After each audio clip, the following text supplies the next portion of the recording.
Welcome to Quail's Knitting Nest. My name is Joy, and this is my nest. It's a beautiful summer day out today. I'm going to talk first about this top that I'm wearing.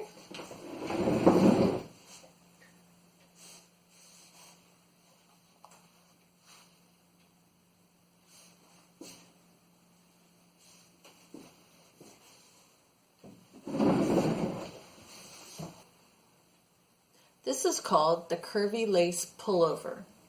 It's by a designer named E.J. Slayton, and it's from Creative Knitting Magazine, issue March 2005. It was a pattern that I had liked from the magazine, but I didn't really care for anything else in the magazine, so I ripped just this pattern out and put it in plastic and put it in a binder to save. And almost 10 years later, I made the pattern. It came out in 2005, and I made this in 2014. The original pattern had long sleeves, and yeah, I think that's about it. So I shortened the sleeves, and I put in waist shaping. This is like A-line shaping. It's wide at the bottom, and then it narrows at the seam. Don't know if you can see that very well, but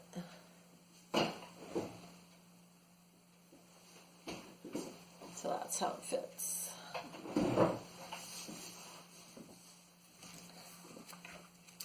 I made it out of Schaefer Yarn Company. They're base called Susan, which is 100% cotton, for a summer sweater. I figured lace would be great for a summer sweater, and that's also why I shortened the sleeves. And I also shortened the sleeves because I didn't have enough yarn to make a long sleeve sweater. A fun little story about the yarn is that my daughter was going to school at Ithaca College up in New York in the Finger Lakes. And when we were up there one time with her, I remembered that that's where Schaefer Yarns was from. And so I said, hey, when we go out, let's see if we can find it. So we put it on the GPS and wandered around the back roads and finally came upon this little house on a little back road with a small sign in front of it. Pulled up in the driveway. Nobody was home. There was the house, and then there was a shed. So I got out of the car. I think I went to the house first and knocked, but nobody answered. And then I could tell that the yarn was in the shed, so I walked over to the shed, and I think there was a little sign on the door that said, like, help yourself or whatever. So I walked in, and it was this tiny little shed, a tiny little room, but it was wall-to-wall yarn. The entire room was covered from floor to ceiling, several layers deep. The whole thing was covered with yarn. Each skein had a price tag on it, and there was a little like till where you could leave the money if you bought something. Kind of like one of those side of the road market stands where you just put your money in and take the tomatoes or whatever that you're buying. I couldn't believe it. I was just astonished. I don't think I took a picture of it, but it was fun, and this is where I got that yarn. I think it was the same summer. I'm not positive, but I think it was the same summer then that I made it, because I brought it home and started knitting with it. The only thing I would change about what I did is that this is cotton, and cotton tends to stretch with wear. So this has gotten quite long. It looks fine, and I'm fine with it. It is, however, probably 2 to 3 inches longer than I would normally like, because I like them to fall at the largest part of my hip, and this falls well below that. The good thing, though, is that it has enough ease so that it's not like hugging my belly. So it still looks okay, I think.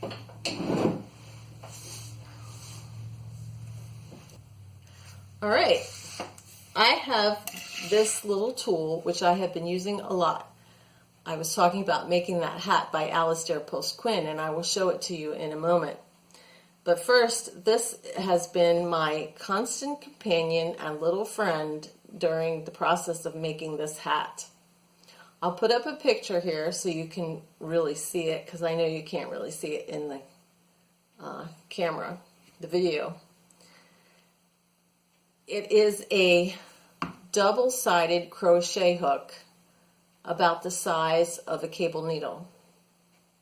And I have 3 of them, small, medium, and a large. Approximately like a fingering weight one, a worsted weight one, and a bulky one. And each one has a hook on the end. These are ideal for drop stitches, fixing mistakes. Now I'm using fingering weight yarn for the hat, so I'm using the itty bitty one the most. And these things have really been a lifesaver. Every time I start working on the hat, I pull out my cable needle and my fix-it needle, mending needle, hook, whatever you want to call it. I don't really know what they're called. These were a gift from my sister. She gave them to me. I'm not sure what they're made out of. It's either plastic or wood. It kind of looks like wood, but it kind of feels and sounds like plastic. Doesn't matter. They work and they're great. And because I was fishing in there, fishing, that's a good word. I thought I would share with you what's in my knitting box. Or I should say, what's in my tackle box. When I first started knitting and I was accumulating all of these notions, I thought, what am I going to store these in? I need something to put them in. And I had read somewhere that you could use a tackle box. So I went to Walmart and I looked around and I bought the smallest tackle box that I could find, and this is it. It's turned out to be the perfect size. I've been using it ever since. It lives in my knitting bag. So wherever I am, wherever I'm knitting, I have almost all the tools that I need with me. So I have my little chibi here with all of my tapestry needles in it. I have a whole bunch in here. So whenever I need a tapestry needle, I have them. Locking stitch markers. I keep them all chained up like this. So whenever I need a stitch marker, I have it. I have regular stitch markers that go on your needles. I have 2 tins of these. I have some with the little ones in it, and then I have another one with the larger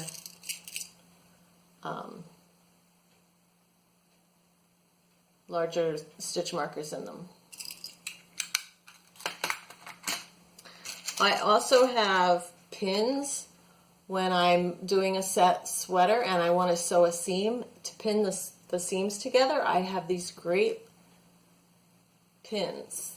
These were also a gift from my sister. At the same time she gave me these fix-it hooks, she also gave me a set of these pins. These are definitely wood, and they work great. They, you just put them right through the fabric like you would a shawl pin, right? It just goes right through the fabric and it holds it together. So I use these for seaming. These are in here. I also have a lot of these, although I don't use these very often. They're stitch holders. So mostly I use them for shoulders because they're all kind of short, right? So if you finish off a shoulder and you have live stitches that you want to wait until you finish the other shoulder, and you can put them on here, and it's just the right size to hold your shoulder stitches. So that's what I usually use those for. I also have a pen, a pencil, a ruler, and a pencil sharpener. All things you never know if you're going to need when you're out and about with your knitting.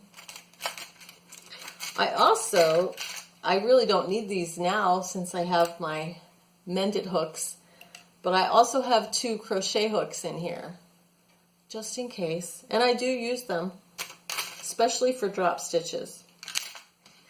I also have a couple of spare double pointed needles in here. Because every once in a while you find that you need to slip stitches for some reason, and it works best to put them on a 3rd needle. So I keep these in here for times like that. Doesn't happen often, but every now and again. I have a couple of cable needles. These are hard to see. Here we go. These are U-shaped. And then I have one that's like more normal shape. But I don't think I've ever used this one. I much prefer the U-shaped ones.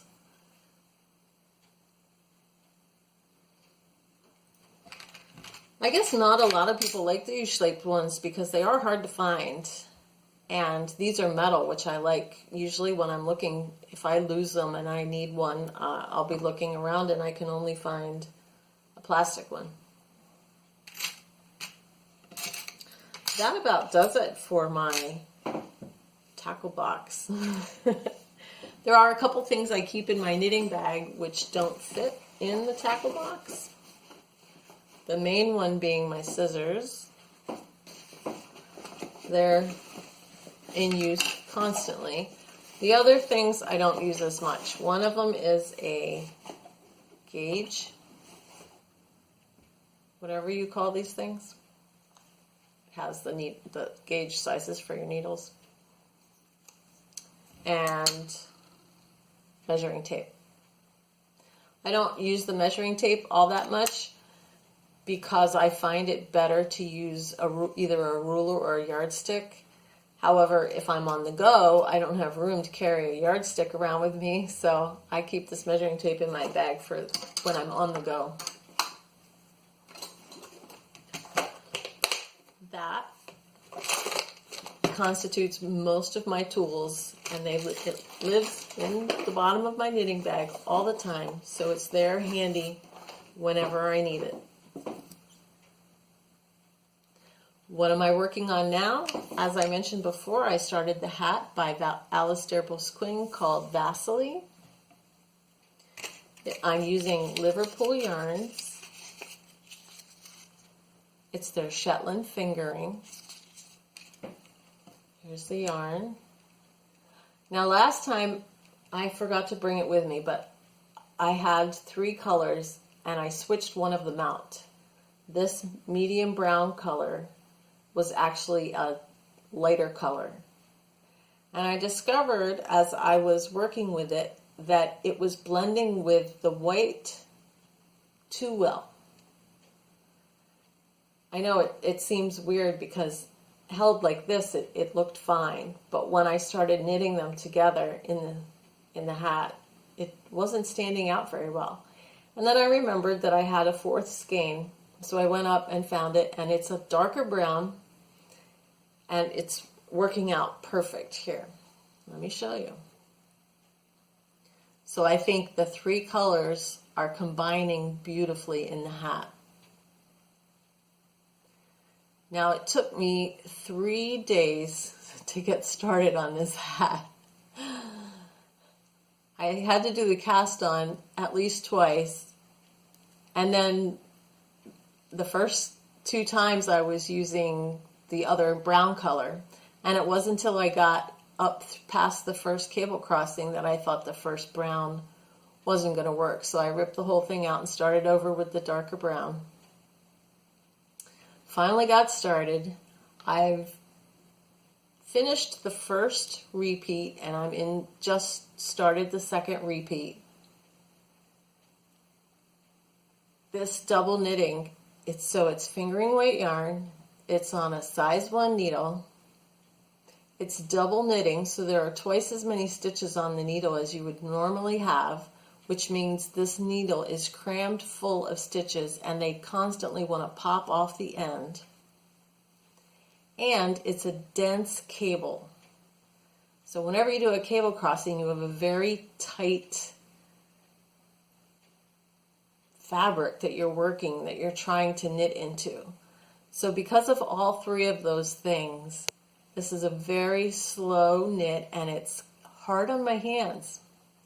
I can't work on it for too long. I have to take a break. On a regular, this round has 2 plain rounds and then a cabling round. So work 2 straight double knit and then cable 1 round.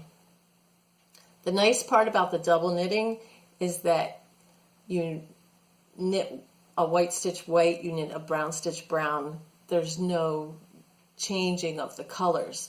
So whatever color is presented, you knit that, so you don't really have to think about it. The cables, as I said, are every 3rd round and they're very tight.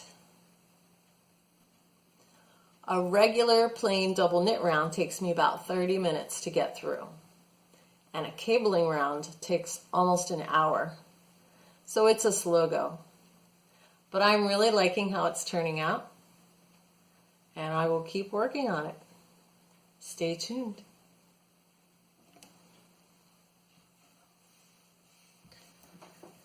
Where I live in Pennsylvania, we went green just this week. What that means for me personally is that I'm going to go back to my normal work schedule and back to church. Both of those things mean that I will have less time on my hands. Less time for knitting and less time for this video podcast. So I want to let you know that this will probably not be as regular as it has been. In fact, when I first started this, I did not expect to be doing this once a week. But I had time and I had things to talk about and it worked out. Probably it's not going to be like that going forward. So just a little heads up that my next video could be a while coming out. What's new with you? Have you started any new projects? Have you bought any new yarn? Have you finished anything? How's the state of the country where you are? Here in Pennsylvania, our case numbers are going down, which is why we're now in the green phase. But I have heard that other places in the country, the case yard load is going up. So be careful, stay safe. Let me know how you're doing in the comments. Until next time, bye-bye.